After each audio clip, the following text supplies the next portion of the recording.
안녕하세요. KP행연구소의 김태훈입니다. 오늘은 저희가 홈아빌딩의 성지라고 불리는 연남동에 한번 와봤어요.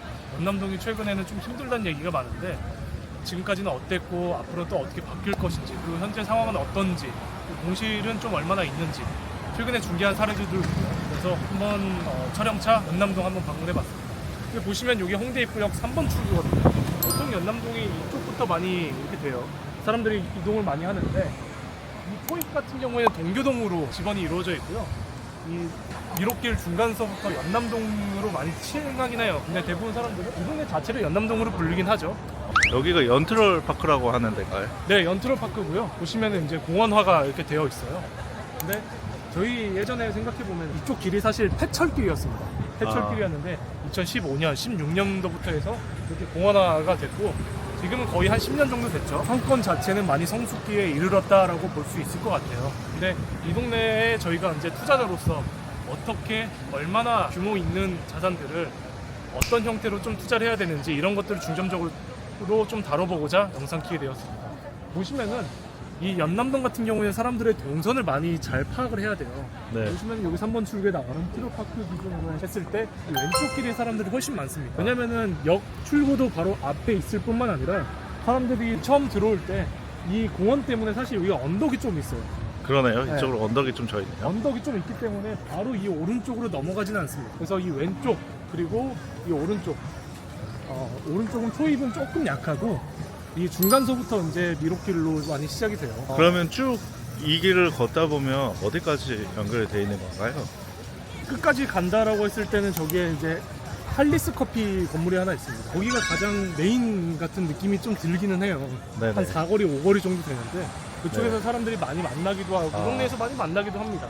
어, 근데 저희가 홍대 입구역 생각해보면 2000년도 중반 정도에 홍대 입구 앞에 네. 놀이터가 하나 있었거든요. 놀이터가 하나 있었는데 네. 거기를 대체하는 데가 지금 여긴 것 같아요. 그쪽에는 사람이 별로 없거든요. 아. 이제는 거기서 공연도 많이 하고 사람들이 모여서 뭔가 파티 같은 것도 하고 모여가지고 막 랩 배틀도 하고 막 그랬었거든요. 그거를 대체하는 상권이 지금 이 연트럴 파크인 것 같아요. 근데 지금 낮 시간인데 사람의 유동이라든지 이런 걸 봤을 때는 그쪽에 비해서 이쪽에 훨씬 많은 것 같은 느낌이 훨씬 좀 많죠. 들어요. 훨씬 많고. 네. 근데 이 동네가 저는 되게 괜찮다라고 생각하는 게 사실 상권이라 하면은 결국에는 앞으로 올라갈 지역인 거나 아니면은 올라가지 않더라도 그 상권 자체만으로 어느 정도 성숙기가 됐을 때 유지할 수 있는 그런 상권을 투자하는 게 가장 중요한데 저는 연남동이 변하지 않을 상권이라고 좀 생각을 하거든요. 네. 왜냐면은 앞에 보시면 저기 AK 애경백화점이 하나 있습니다. 네네. 실제 안에 들어가 보시면은 백화점인데도 불구하고 사람들이 별로 없어요. 네.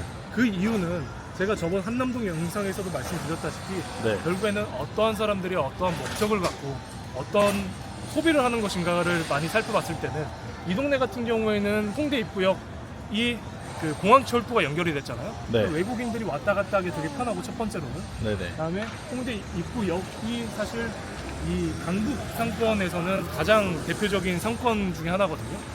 네. 강서, 그다음에 일산 쪽에 있는 분들이 성수동은 안 가고 사실 이쪽으로 많이 와요. 그러니까 아. 이용할 수 있는 데가 가까운 데가 이 연남동이나 홍대 상권이 가장 좋기는 하죠. 비율로 따지면은 외국인 비율이 여기가 훨씬 높은 것 같아요. 지금 제 생각에는 한 50%에서 40% 정도는 되지 않을까 싶어요. 네, 성수동보다도 비율 자체는 더 높은 것 같은 느낌이 드네요. 네. 외국인 분들이 이 동네에서 사실 에어비앤비나 호스텔 되게 많이 이용을 합니다. 그러면 실제 저희가 호스텔로 용도 변경을 하는 물건들도 찾아보면 그 투자할 만한 포인트가 될 수 있겠네요. 그럼요. 근데 호스텔은 뭐 그렇다 치는데 에어비앤비를 돌릴 때는 이번 10월부터 에어비앤비 정책이 바뀌었기 때문에 좀 많이 검토를 하시는 게 맞아요. 호스텔 용도 변경에 대한 조건들이 좀 까다롭다고 들었는데 그래도 이쪽 지역은 제가 듣기엔 좀 완화 구역이라고 들어서 네. 많이 좀 생겨나고 투자를 한다고 들었거든요. 이게 이유가 이런 상권이랑 복합적으로 형성이 돼서 그런 건가요? 뭐 그런 것도 있고요. 네. 이제 외국인이 이제 공항철도 왔다 갔다 하면서 다니기가 편하다 보니까 이 동네에서 아기자기한 그런 호스텔들을 투자를 많이 하시기도 하고 이용도 많이 하시기도 하죠. 그래서 저희는 이쪽으로 갔다가 연남동 안쪽 미로길이라는 데로 좀 들어가 볼 거예요. 아, 네. 네, 미로길로 들어가 볼 텐데 네. 그쪽은 워낙 투자를 사람들이 20년도, 한 19년도부터 되게 많이 했었어요. 네. 필지들이 대부분 다 30평에서 50평 안쪽이 되게 제일 많거든요. 제일 많다 보니까 매매가 전체 볼륨을 따졌을 때는 한 20억에서 한 40억 사이가 가장 많습니다. 그러니까 상권이 형성돼 있는 곳 중에서 사실 30억대 혹은 50억까지 해서 들어갈 수 있는 상권이 가장 저는 좋다고 생각하는 게 이 동네인 거예요. 이 건물 규모들이 보니까 큰 건물이 없이 좀 오밀조밀해서 말씀하신 정도 매가에 다 들어올 것 같아요. 네, 대부분 다 한 50억 안쪽으로 들어와요. 연남동을 투자하려고 하시는 분들이 대부분 다 한 10억대 현금 갖고 계시는 분들이 많아요. 또 10억으로 투자를 할 수 있나요? 그렇죠. 아직까지도 투자할 만한 것들이 꽤 있기는 합니다. 다만 이 동네가 요새 경기가 안 좋다 보니까 대부분 임차인들이 그 F&B나 카페 이런 종류로 많이 이루어져 있어요. 근데 경기가 안 좋다 보니까 이런 임차인들도 많이 힘들다는 얘기가 많기는 한데 그래도 이 정도 유동인구가 맞춰지는 동네가 많지는 않거든요.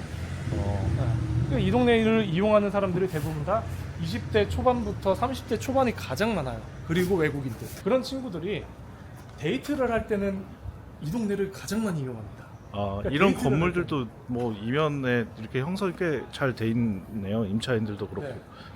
네. 이 동네 특징이 사실 20대 초반, 30대 안쪽까지 해서 대부분의 젊은 친구들이 데이트를 하러 오다 보니까 사실 그 친구들이 막 소비력이 엄청 짙거나 그러진 않거든요. 네. 그래서 데이트를 하러 와서 카페 하나 갔다가 맛집 갔다가 요 정도예요.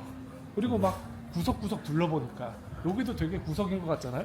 이 안쪽으로 들어가면은 또 형성이 쭉 돼 있네요. 네, 형성이 많이 되어 있어요. 보통 미로길은 여기서부터 시작한다고 보면 될 것 같아요. 네. 그래서 이쪽 안쪽으로 들어갈수록 사람들이 더 많아집니다.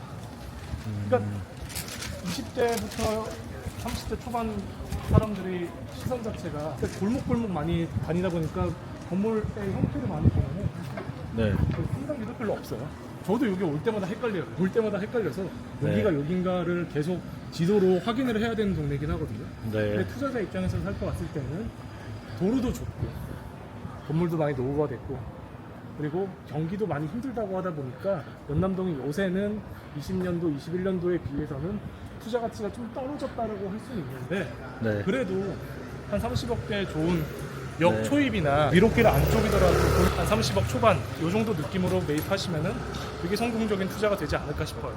뭐 성수동처럼 이렇게 막 다이나믹하게 올라가는 그런 길이 아니더라도 네.